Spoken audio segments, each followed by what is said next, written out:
んはオルゴールを作ったことがありますか？私は子供の時にオルゴールを作ろうと思って、アルミ缶を切り刻んだことがあります。今なら作れるのでは？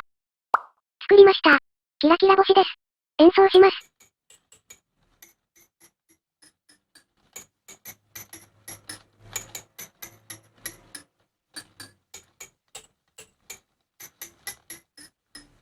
ピキピキ星、ガタガタ星、ギラギラ星。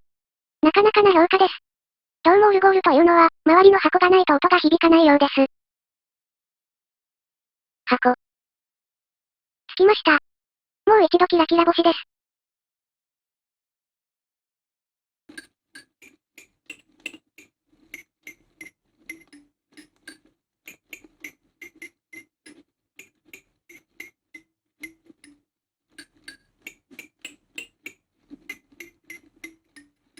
さっきより響くようになりました。やはり箱が必要なようです。箱がつきました。ハッピーバースデー。おめでとうございます。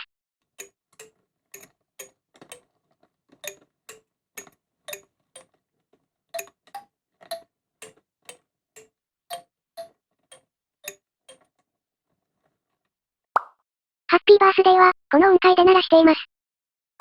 カノンはもう少し高い音まで使います。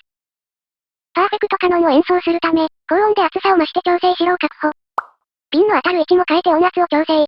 地獄の調律開始です。周波数測定。長さ調整。印刷。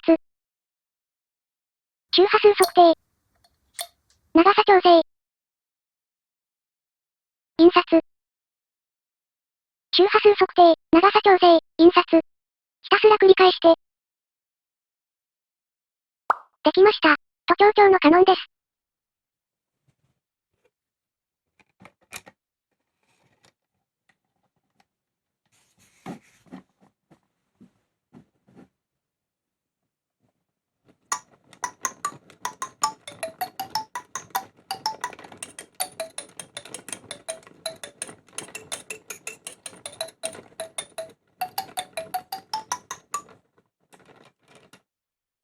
ご視聴ありがとうございました。